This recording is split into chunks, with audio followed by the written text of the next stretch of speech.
나치스 제3국 군계하다.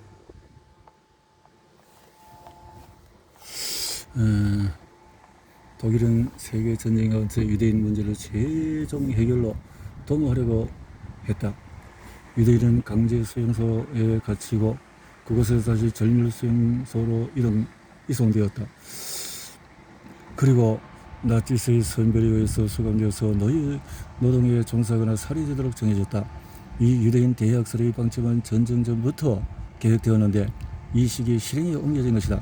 1941년 10월 25일 히틀러는 힘러 하이드리 앞에서 39년 1월 30일 국회에서 연설했던 유대인 절밀 선언을 이용해서 유대인은 유럽에서 사라져야 한다고 명확하게 주장했다. 그 이유는 그 범죄적인 인종애는 1차 세계대전 200만 명의 사망자와 현재 및 10만의 사망자에 대한 책임이 있다는 것이다. 이렇게 해서 폴란드의 트레블린카, 오시비 엥첸, 부젠지카 등 독일 점령지의 절밀 수용소가 개설되어서 가서 질병, 기아, 형벌, 가혹한 노동에 의해서 대대적인 유대인 대량 학살이 시작이 되었다. 유대인은 아리아 인종 오염자, 반독일적인 볼셰비키, 독일에 대해서 전쟁을 일으킨 범죄자, 반독일 빨치산, 식량 자원의 불필요한 소비자 뭐 등등 악한 걸 다 갖다 붙였네요.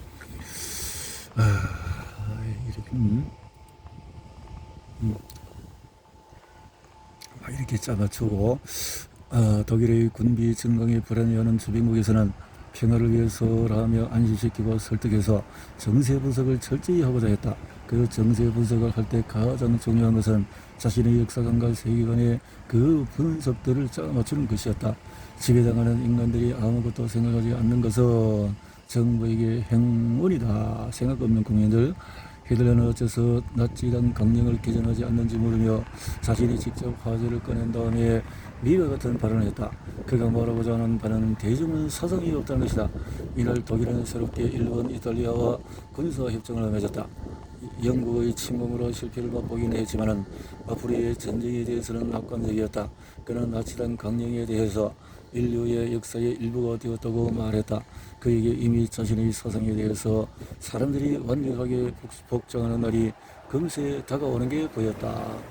열광, 민족주의 다수화, 세계양심, 세계연대, 세계평화, 예술국제성 따위의 관념이 우리 인종의식을 무너뜨리고 겁쟁이들을 키웠다. 민족공동체 1922년 2월 독일은 제1차 세계대전 패전 배상금 118억 마르크 지불로 한세 시세에 큰 혼란이 벌어지게 되었다. 8월에 독일은 배상금 지불 연장을 요구하지만 거부당했고 역사상 유례없는 하이퍼인플레이션이 시작되었다. 히틀러와 나치당은 독일민족 혈통으로 연결된 민족공동체를 표방하며 배타성을 숨기려 하지 않았는데 이러한 정세는 그들의 국제협조에 기대하는 것이 얼마나 부지없는가를 선전하는 아주 좋은 기회가 된다. 어떠한 경제정책도 칼 없이는 불가능하다. 어떠한 공업화도 권력 없이는 불가능하다. 1923년 같은 해 1월 프랑스, 벨기에 두 나라는 독일이 제1차 세계대전 배상금 의무를 지불을 이행치 않았다는 이유로 루르 지방을 군사로 점령, 약 6만 명의 군사가 315만 명의 독일 주민을 지배했다. 이 연설이 있기 열흘 전 프랑스군이 자동차를 몰수하기 위해서 이곳 공장을 밀어닥쳤고 이를 항의하던 독일인 노동자들이 약 40명이 죽고 다치는 사건이 일어났다.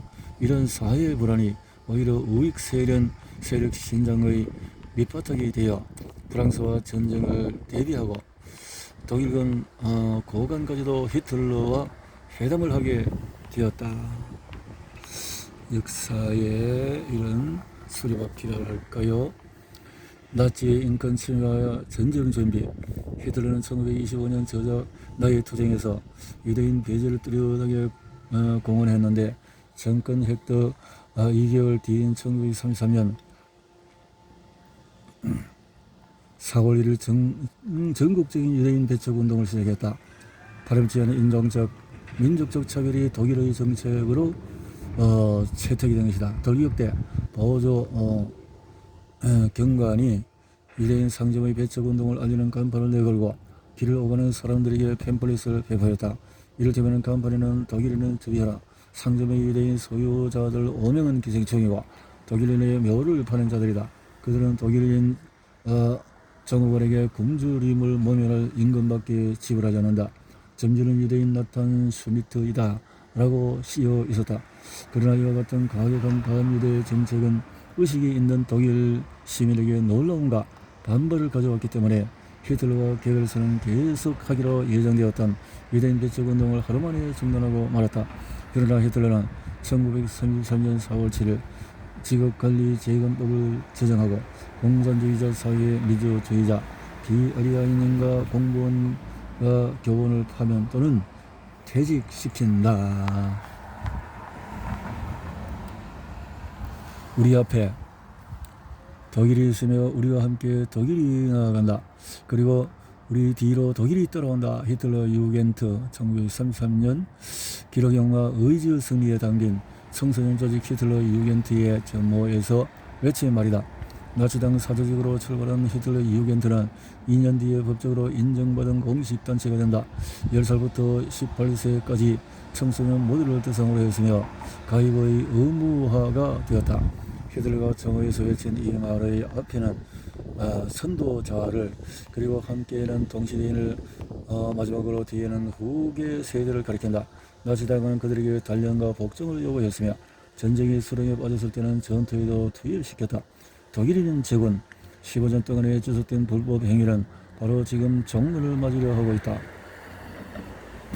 독일과 프랑스 국경지대인 자르 지방 기속을 두고 진행된 주민투표가 끝난 뒤에 히틀러가 연설에서 한 말이다. 베르사유 조약으로 1920년부터 15년 동안 공업지대 자르 지방과 그 탄저는 국제연맹의 관리 아래에 놓였었다. 프랑스 의존도가 높은 곳이라 1933년 나치당 정권이 성립하자 많은 반나치파가 이 지방으로 도망왔다. 그들은 국제연맹이 계속해서 관리하기를 요구했으나 히틀러는 주민들에게 독일인 의식을 부추겨 주민투표를 시행한 뒤에 이 지방을 독일인에 기속해버린다. 독일 국민은 좁은 생활 터전 때문에 식재료와 원료의 부족으로 고통을 받고 있다. 두 번째 평화연설의 핵심은 생활 터전이다. 우리는 터없는 존재지만 독일은 계속해서 존재해 나갈 것이다.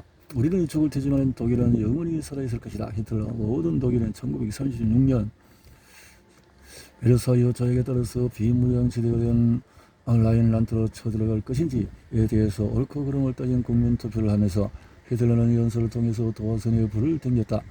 히틀러가 우리라고 말할 때 앞뒤 문맥에 따라서 듣는 사람은 히틀러와 나치 당원들을 의미한다고 받아들인다. 그러나 이 연설에서 독일이라는 말을 넘음으로써 듣는 이로 하여금 히틀러와 독일인이 의미한다고 느끼도록 그것이 나타나려고 했다. 몇 천만 명이나 되는 독일인이 국경에서 검문당하는 것을 나는 견딜 수 없다. 오스트리아 합평 1938년 오스트리아로 방송된 국회 연설에서 한 발언이다. 히틀러는 오스트리아 합병의 야심을 노골적으로 드러내어 전쟁에 대한 국민의 불안을 부채질했다. 반대파에게 타협을 강조하고 나치당 지지자의 사기를 고양시킨 것이다. 그는 오스트리아 문제로 다른 나라가 방해한다면 번개처럼 빠르게 행동할 것이라고 말하며 모든 외국의 못을 박는 말도 잊지 않았다. 이 시점부터 히틀러의 발언은 국내보다도 나라 밖에서 더욱 큰 영향을 끼치게 되었다. 앞으로 독일 땅을 결코 다른 나라에 빼앗기는 일은 없을 것이다. 나치당에 의한 일당 독재 1929년 10월 24일 뉴욕 증권시장에서의 주가 폭락을 계기로 세계 대공황으로 이어질 대불황이 닥쳐왔다. 대불황의 원인으로서 미국의 금융기초, 금본위제의 결함, 미국의 전시채권 처리, 세계대전 배상 처리의 부적절함, 장기 단기 경기선언의 동시 진행, 디플레이션 정책의 실패 등 다양한 견해가 있다. 어쨌든 독일에서는 불황으로 실업자가 크게 늘어나고 노동운동이 격화했다. 보수 정책화와 자본 가능. 공산주의자의 대도를 두려워해서 공산주의자의 탄압을 서슴지 않는 나치당에 기대하게 되었다. 그 무렵에 유력한 정당이었던 사회민주당과 중앙당은 연립을 해도 의회에서 안정된 세력을 유지하지 못해서 내각은 의회의 지지를 얻을 수가 없었다. 그래서 브리닝 수상은 대통령 김건영의 발령을 요청하고 강권적인 디플레 정책을 강행한다. 즉 채무부담 경감, 인플레 회피, 임금 인하에 의해서 기업 이익 회복을 목적으로 증세와 실업보험 감액을 실시한 것이다. 독일 대통령직은 1925년부터 전 참모총장 파울 폰 힌덴부르크가 맡고 있어 전쟁 패배의 책임을 져야 할 입장인 군순회이며 재정파의 인물이 국민투표에서 바이마르 공화국의 원수의 지위를 얻고 있었다. 그리고 그 강력한 대통령 비상 권한에 의해 의존해서 대통령 내각이 이어져서 의회 민주주의는 물거품이 되고야만 것이다. 의회 민주주의는 물러가고 일당 독재가 만들어지고 있다.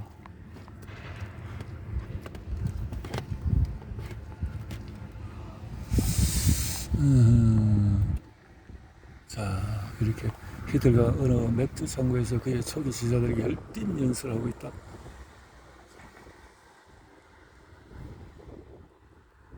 히틀러, 연료를 토하는 히틀러, 1918년 폐전을 불러온 원인을 유대인에게 돌리며 그들에 대한 증오심을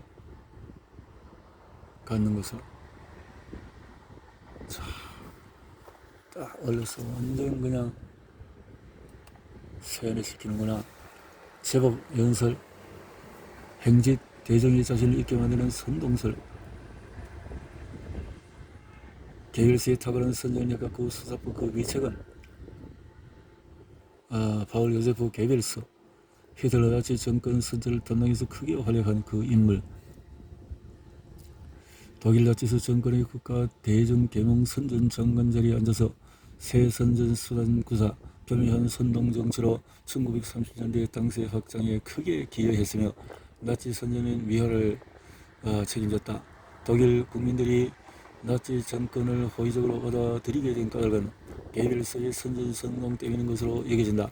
다리가 굽었던 게벨스는 1차 세계대전 때 병역을 면제받았는데 이는 그에게 강렬한 보상 심리를 유발함으로써 그의 인생을 불운하게 몰아가는 불씨가 된다.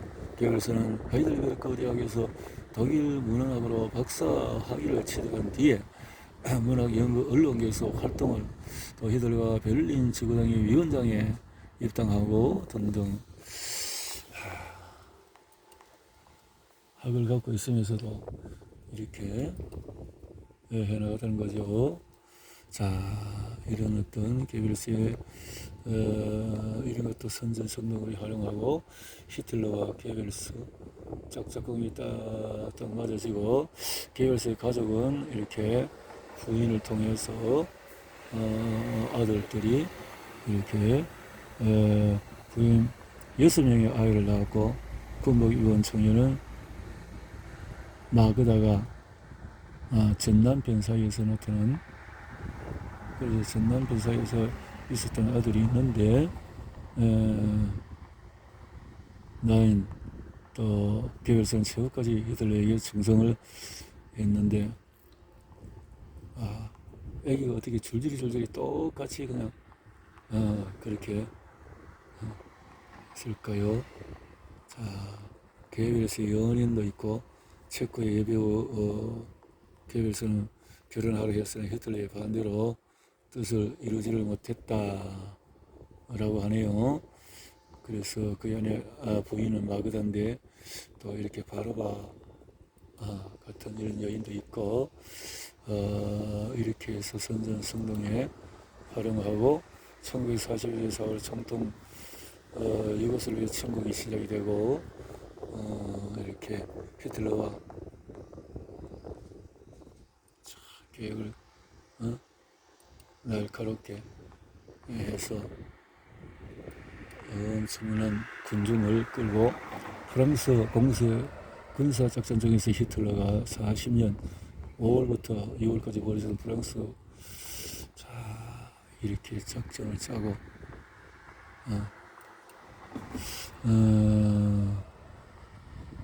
참 아이들도 이쁜 아이들이지만 이렇게 해서 해도 그 사상이 오염이 되고 나면은 결국은 인생을 다 망치는 모습을 생각할 수밖에 없네요. 니른베르크 나치 당대에서 영웅 심리가 이렇게도 그렇게 했군요. 끝.